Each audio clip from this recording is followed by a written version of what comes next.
నగరంలో కార్లు అద్దెకు తీసుకుని అమ్ముతున్న ముఠాను అరెస్ట్ చేశామన్నారు OU division ACP Jagan. Hyderabad నల్లకుంటలో రామలింగేశ్వర్ అనే వ్యక్తి కారును లాంగ్ డ్రైవ్ పేరుతో కిరాయికి తీసుకెళ్లారు దొంగలు. ఈ కారును రాజస్థాన్ కు తీసుకెళ్లి అమ్మారు. దీంతో కారు 4 రోజులైనా రాకపోవడంతో పోలీసులకు ఫిర్యాదు చేశాడు రామలింగేశ్వర్. కేసు నమోదు చేసి దర్యాప్తు చేసిన పోలీసులు నిందితులు 5గురిని అరెస్ట్ చేశారు. కారుతో పాటు సెల్ ఫోన్లను స్వాధీనం చేసుకున్నారు. పరారీలో ఉన్న మరో నిందితుడి కోసం గాలిస్తున్నామని తెలిపారు పోలీసులు.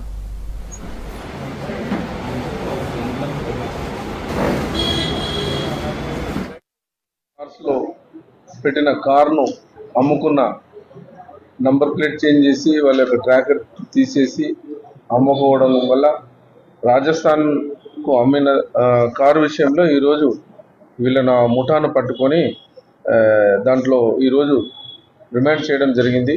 దీని విషయంలో భాగంగా ఈ కేసు డీటెయిల్స్లో భాగంగా 14th నాడు నాగలింగేశ్వర్ రెడ్డి అనే వ్యక్తి తన యొక్క కారును లాంగ్ డ్రైవ్ కారులో పోస్ట్ చేసినాడు. తన కార్ని రెంట్కి పెట్టుకోవడానికి పోస్ట్ చేసినాడు. ఆ రోజు నుంచి అప్పుడప్పుడు కారు ఎవరైనా ఆన్ కాల్ వచ్చి ఆధార్ కార్డు వాళ్ళ యొక్క డీటెయిల్స్ అన్ని పెట్టుకొని ఆ కారు రెంట్కి ఇవ్వడం జరుగుతూ ఉంది.